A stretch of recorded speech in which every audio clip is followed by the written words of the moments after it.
The likes of Irmose Osagie Consent, when he comes, he will join us in the discussion. Gentlemen, Alpha Conde, so much has been spoken about the man, both the good and of course not so good. And the man is saying, look, to make my country beginning to be more vibrant, I have a blueprint, but that blueprint is going to exceed the 2 terms normally given to African president or any government official when you talk about democratic dispensation. Now, I want to vie, I want to take a shot at the 3rd term bid. And he gave reasons why I really want to do it. And he said, I don't want to force my people. It's going to be in form of a referendum. Barrister Henry, take it up from there. What do you feel about this? Well, with all due respect to African leaders, I begin to wonder what actually the man thinks he has to do. 9 years he has been in office. That blueprint he has not been able to execute it within that period of 9 years he has been in office.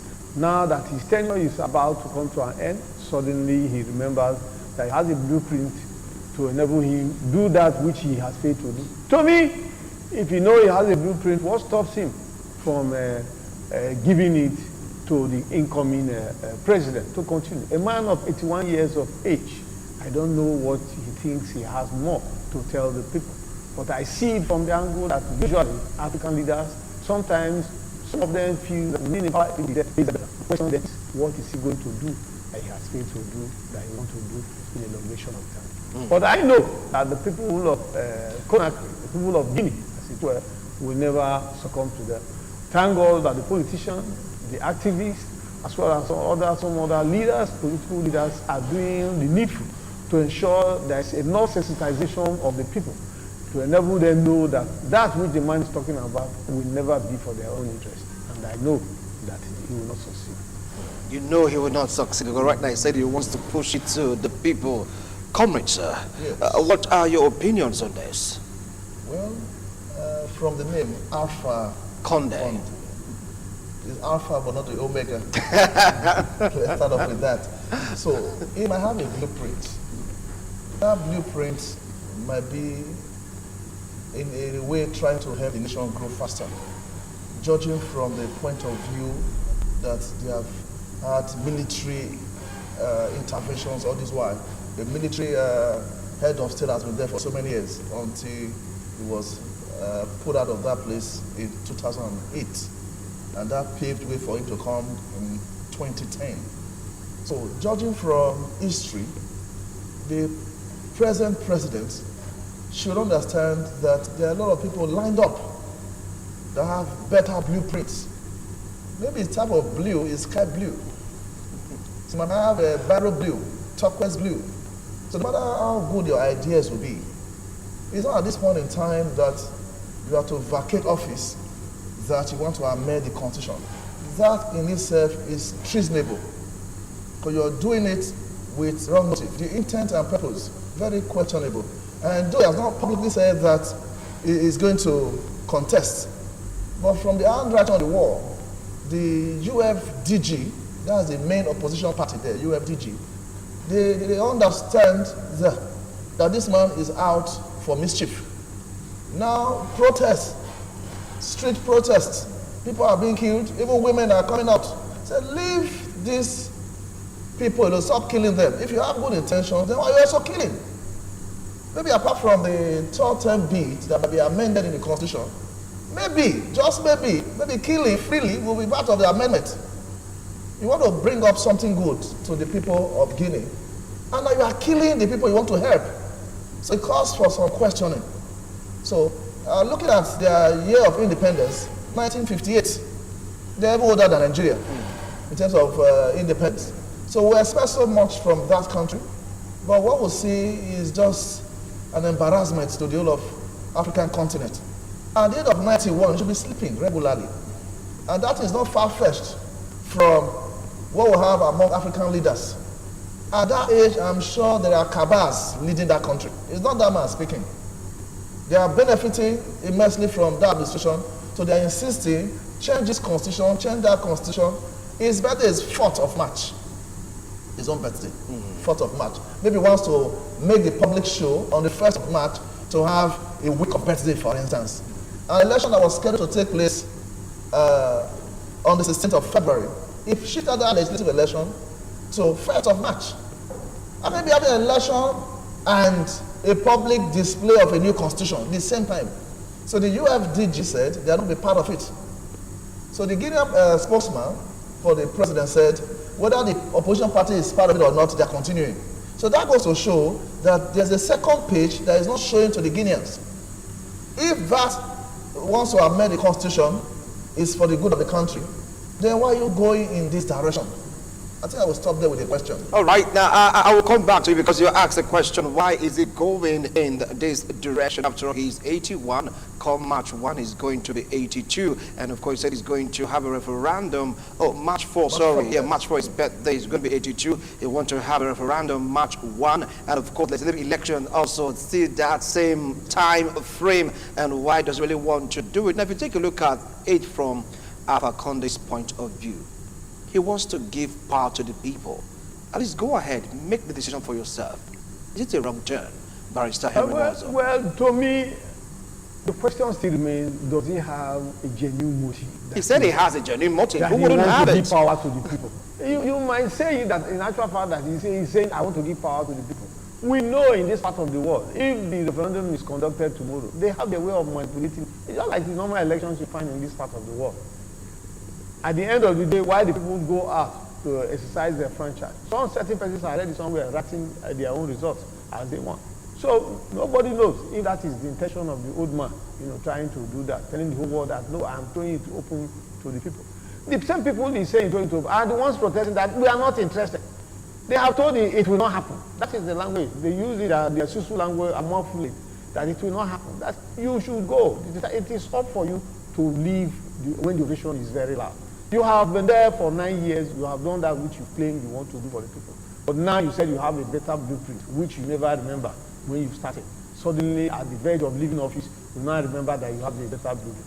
Leave the blueprint for those who are going to go. The opposition leaders, most of them have been sent to jail from 1 year and thereabout to tell you that he has an ulterior motive. Because if people who are protesting, nobody has attacked him physically, nobody has said anything against him as a person. But what they are saying is that ambition you have, we don't want it here.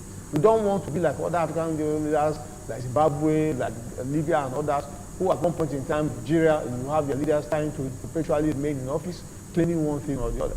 So from my own point of view, I still stand by the people, and I believe strongly that with the opposition standing their ground, with the same people of Guinea coming out, Emma, supporting the opposition, asking him that for those you have kept in captivity, if you have anything you want to tell us, if you have anything you want to discuss as it were, first of all, those who are in prison should be allowed to go. If you have anything to discuss, those who you have one way or the other to put their life in danger, they should be allowed to go before we cannot discuss. So the idea that he's sending it to the people, it's the same people.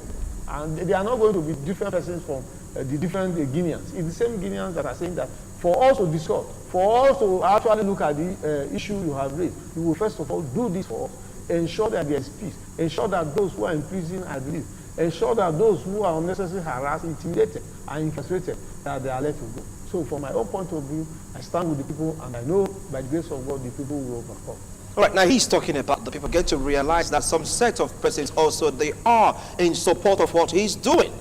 They are urging him on, they are cheering him on, they are pushing him to do that which he ought to do. I now said he's giving it back to the people. So which of the people do you think is against it? Because it's like people versus people. Okay, actually, from where the president is from, he's even from the minority. In Guinea, from the minority. And it's clear that if he wants to come back third term, he would have had some person supporting him. As I earlier said, at the age of 91, from my medical experience. No, 81. 81. Yes. 81. Yeah. At that age, there's little or nothing he's doing again. But there are people behind him asking him to continue. If you meet this man one-on-one, he will tell you he's tired. Yeah. Then I should have learned some lessons from Nigeria. A former civilian president said he was trying to make a move for third time. When I saw the reactions of Nigerians, he withdrew it. And the same way our present president we have here now, there were rumors here and there. But because the whole thing was made open, everything was withdrawn. But now this man is saying, I don't have a third term agenda. But everybody is demonstrating that you have. So now that it has been kind of made open, everybody's aware, you should withdraw it. You want to change the constitution and make a part of it. And people are telling you no. Then you obey the people. You want to rule the people. People have a choice as to who will rule them. Now you are going to force the amended constitution on the public on the 1st of March next month. And that is the same day for election. You can't try that in Nigeria. On election day, you're going to present the amended constitution. What will you say to people? Everybody has gone out to go and vote. So in other words, you need just a radio or TV broadcast that your constitution now is so and so. It's not that sort of representation. It's going to be forced on them. So if he has a genuine intention, people are being incarcerated because they oppose him one way or the other. It's enough time for you to recall that these things I'm doing should be for the good of the people. And now, even no matter how good the thing will be, they don't even understand what I'm going to do, so I'll withdraw it. Common sense will tell him that. But his insistence on amending the constitution and the sections of the constitution he wants to amend, the people of Guinea are already aware. So that there's no need for you to say, I'm going to have a third term. You are amending a part of the constitution that has to do with the tenure of the president. From their constitution, they have 5 years per term. We have 4 years here. They have 5 years. They did 2010 to 2015. And the second term now is 15 to 20. So why are you going to amend it? You're going to say, let's be a general overhaul of the constitution. That becomes a different thing entirely. But the section that has to do with the tenure allegation is what you want to amend. So you don't tell them ultimately that you're going to come back third term. So if he remains the kind of man he was initially, if you check his pedigree, he used to be a nice person. He used to be. Knowledge, charisma, had all of them then. That's why they voted for him. He came from a minority. Just like in Nigeria here, you are from the south, contesting against a northern candidate, presidential candidate, and the southern candidate is going to win. That shows that our southern candidate has what it takes to take care of Nigeria in all ways. All right. Okay, fine. You know what? We want to go for a break right now, but he used a sentence. He used to be a nice person. You mean he's no longer nice? When we return, you're going to throw more light on that. Do stay tuned. We'll be right back. What a time to be alive. Another season of love and romance is here with us. Baby, say you there for me.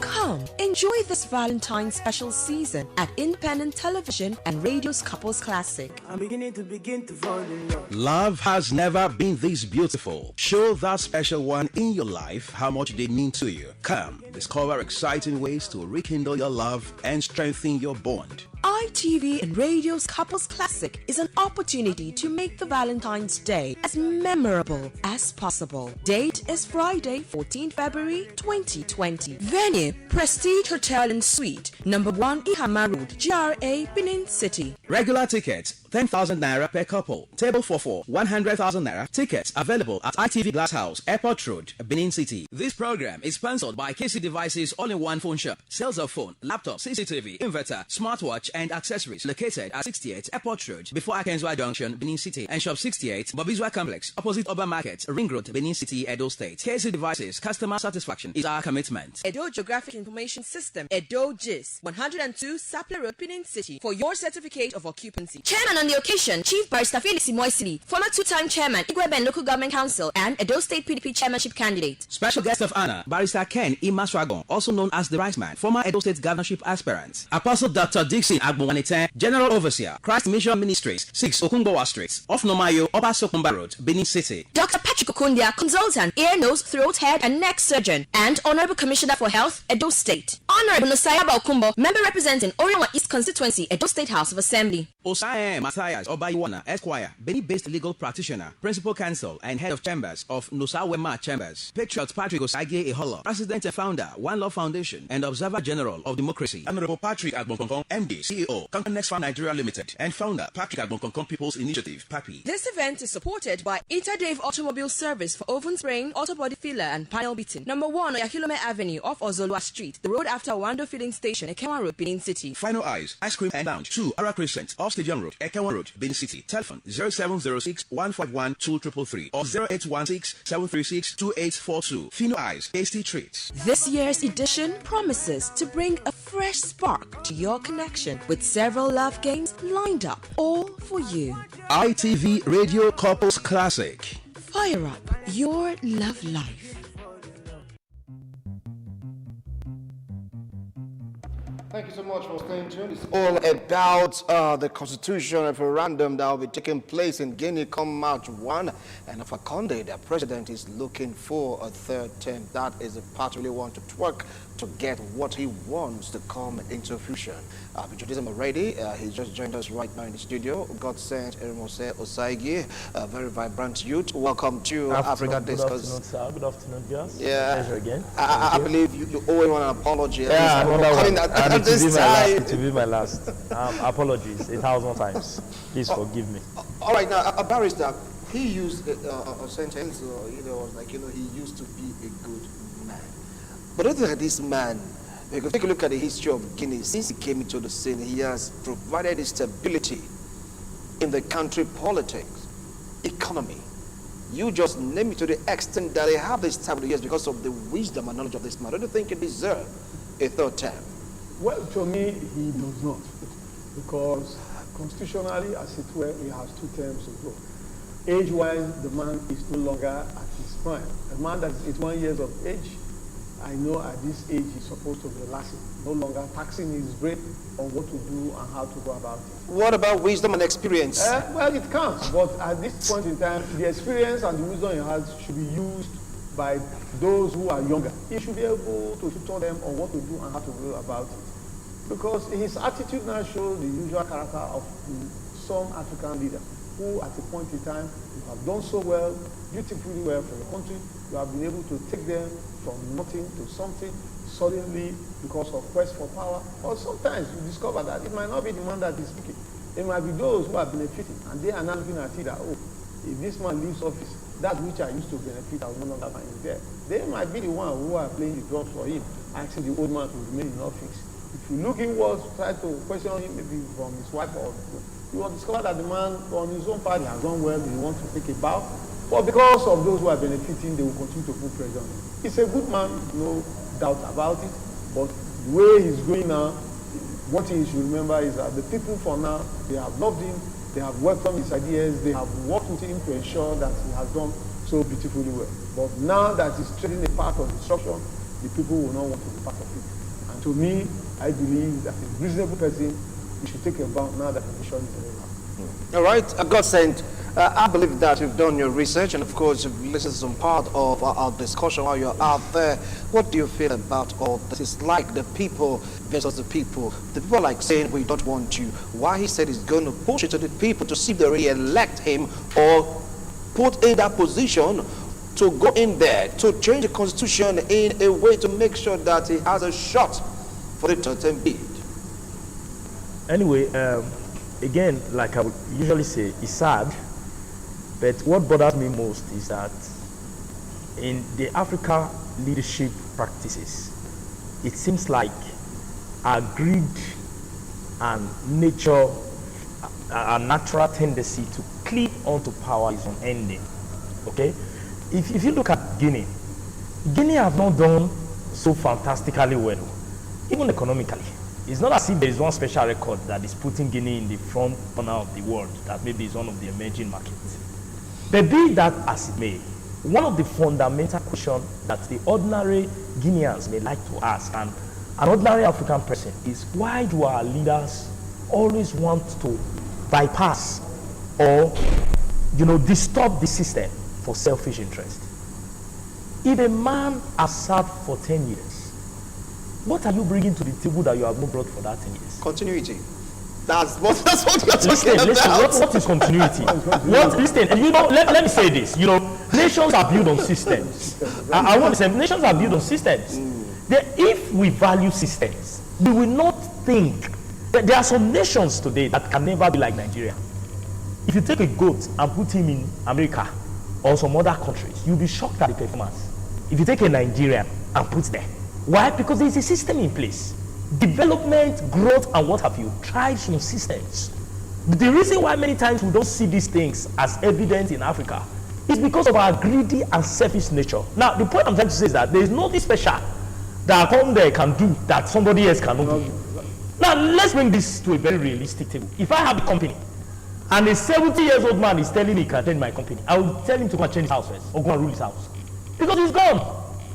You know, not basically because he was not powerful or competent at a younger age, but age also has a way of affecting performance. Not to talk of a man that is already 81 years old.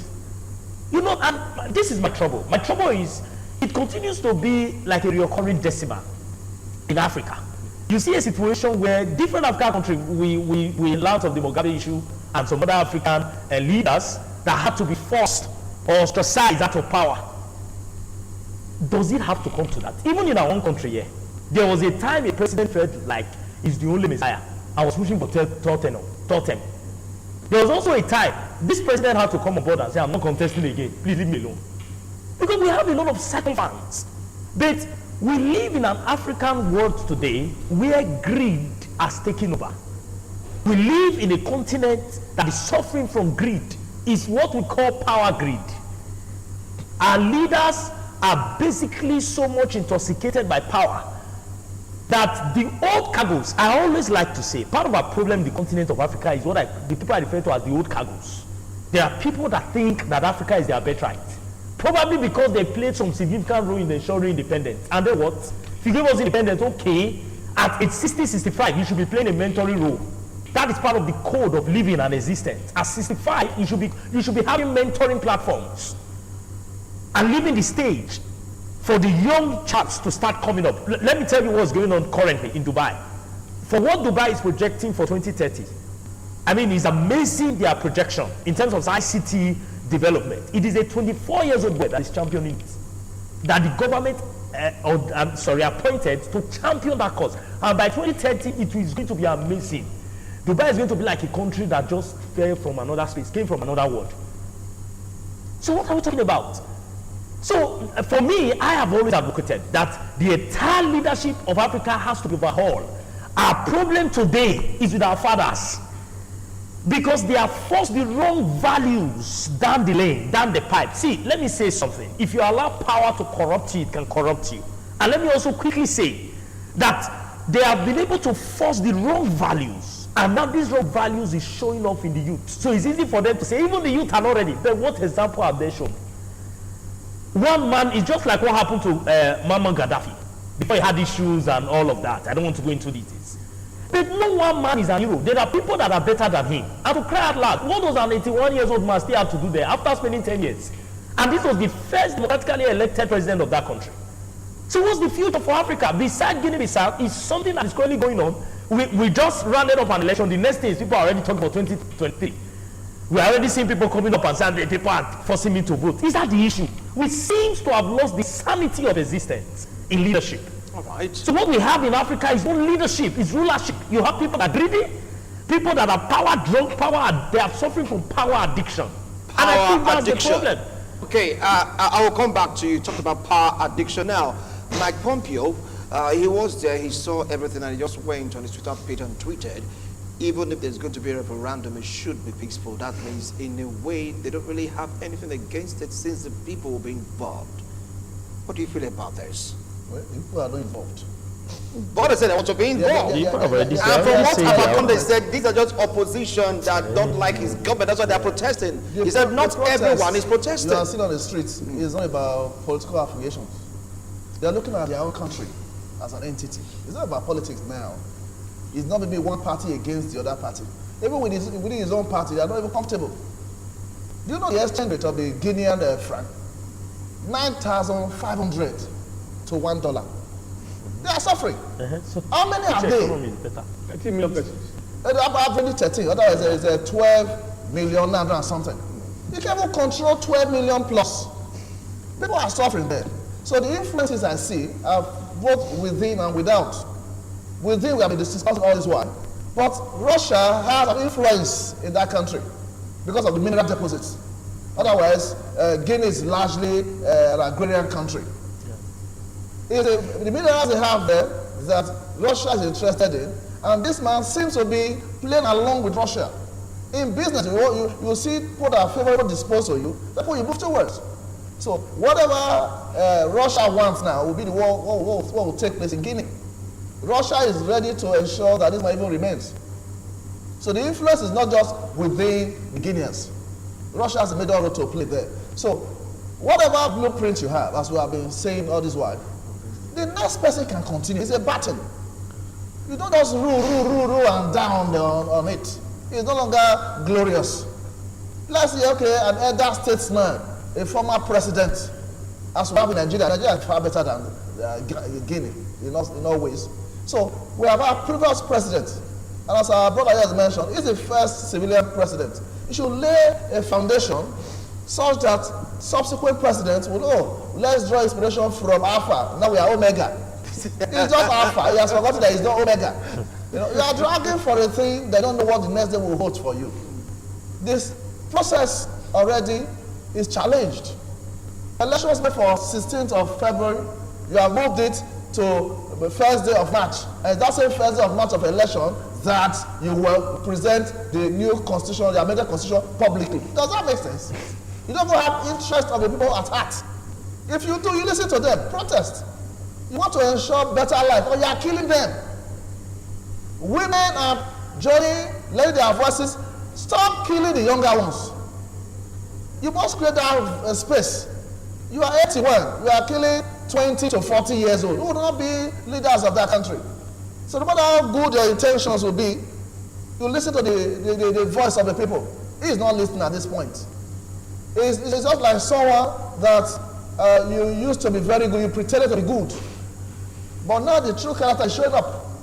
They saw him earlier on as a good person. The Messiah. Just like a sheep in wolf's clothing. Ordinarily, if you see a wolf coming, you will run away. But now, they are now disguised. That this is not a sheep. Now they are seeing it. First 5 years, they saw a sheep. Now, ending the next 5 years, they are not seeing a sheep anymore. The sheep has transformed. He's now wearing Guinea brocade. So that's a lighter note. So what we are saying now, the man is influenced both within and without. Okay. So except it summons up some level of courage to say, truly, I can't do this. All right. From what he said there is an external interference.